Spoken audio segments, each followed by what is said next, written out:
Hola a todos y todas. Hoy es 11 de mayo y, como sabéis, ya en algunas provincias o zonas de nuestro país se ha pasado a la fase 1 de desconfinamiento. Han dado un paso más. No es el caso de nuestra ciudad. Ya sabéis que en Badia seguimos por el momento en la fase 0, como el 90% de las ciudades de Cataluña, porque estamos en un municipio, en una zona muy poblada, y ante este reto de ir superando el coronavirus y de ir comenzando las desescaladas, las zonas más pobladas tenemos una dificultad añadida, y es que la densidad de población hace que el contagio sea más fácil y también hace que las actividades incívicas tengan un mayor impacto. Ante esta situación, a pesar de todo ello, en nuestra ciudad lo estamos haciendo relativamente bien, y eso se traduce en datos positivos. El primero, que en Badia nos hemos estabilizado en cuanto a contagios. Llevamos ya varios días que los 98 casos detectados en Badia se han estabilizado, no están creciendo. Y otro dato positivo es que durante todo este periodo de crisis el porcentaje de casos de nuestra ciudad es inferior a la gran mayoría de municipios de nuestro entorno. Estos indicadores positivos son indicadores para la esperanza, que evidencian, como os decía, que lo estamos haciendo relativamente bien. ¿Eso significa que todo el mundo esté cumpliendo? No. A pesar de que la gran mayoría de la población se está comportando con civismo y está respetando todas las medidas de protección, hay personas que en ocasiones pues no se están comportando de la manera adecuada, y eso ha llevado a que a día de hoy la Policía Local de Badia haya interpuesto más de 200 denuncias por no respetar el confinamiento. Comparativamente con nuestro entorno, por población, el porcentaje de multas es muy similar a la que se está registrando en otros municipios de nuestro entorno. Ahora que nos acercamos al desconfinamiento y que estamos muy cerca de poder pasar a las siguientes fases, es más que nunca, es imprescindible ejercitar nuestra responsabilidad individual.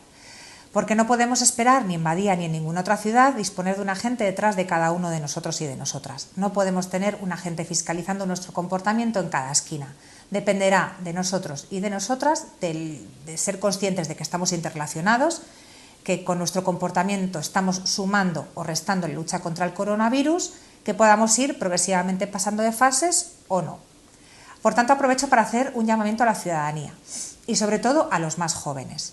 No tengamos prisa. La prisa no es buena consejera. Pensemos siempre a la hora de decidir si podemos o no podemos realizar un determinado comportamiento, a la hora de poner las medidas de protección, a la hora de salir a la calle, de ir a comprar, de hacer los paseos, que con nuestro comportamiento ponemos en peligro a los demás. Y como decía al principio, sobre todo los más jóvenes, soy consciente de que la situación se os hace cada vez más complicada, pero por favor, tened paciencia y sobre todo, mucha prudencia. Estamos en un momento en el que estamos bajando de la cima y es más que nunca imprescindible tomar todas las precauciones y que sigamos cumpliendo con las limitaciones que las autoridades sanitarias nos indican en cada momento. A pesar de estar en la fase 0, desde el ayuntamiento vamos a ir dando pasos.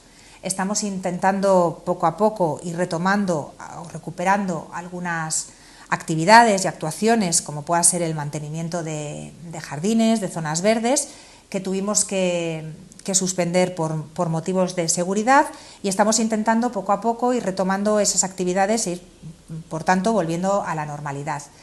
Aprovecho para daros las gracias a la ciudadanía por la paciencia que habéis tenido durante todos estos días y por la comprensión ante las decisiones que hemos tenido que ir tomando como ayuntamiento en cada uno de los momentos. Somos conscientes de que poco a poco tendremos que ir dando respuesta a otras necesidades que hasta ahora no hemos podido atender, y sobre todo, y lo más importante, a las consecuencias económicas y sociales de esta crisis. Estamos en un momento en el que estamos viendo, y no podemos perder de vista, que las cifras de paro en Badia están siendo cada vez mayores. Tenemos cada vez más personas que se han quedado sin trabajo. También tampoco podemos perder de vista que la situación de nuestro comercio, de la restauración, de los paradistas del mercadillo es una situación muy, muy complicada, y que tendremos que también ayudarles a poder ir volviendo poco a poco a retomar su actividad. En el ayuntamiento llevamos ya semanas trabajando en un paquete de medidas económicas y sociales que nos permitan afrontar las graves consecuencias de esta crisis, no solo las actuales, sino las futuras, las que vendrán. Estamos reflexionando sobre qué acciones tendremos que ir haciendo para ir minimizando todos estos efectos. En breve os podremos ir dando más detalle de todas estas acciones y de todos estos temas. Pero ahora, no lo olvidemos, a todos y todas nos toca extremar las precauciones, prudencia, protección y mucha paciencia. A pesar de las evidentes dificultades por las que estamos atravesando y las que nos esperan, todos y todas podremos superar juntos esta grave crisis que estamos viviendo. Con vuestra ayuda estoy segura de que lo conseguiremos. Muchas gracias.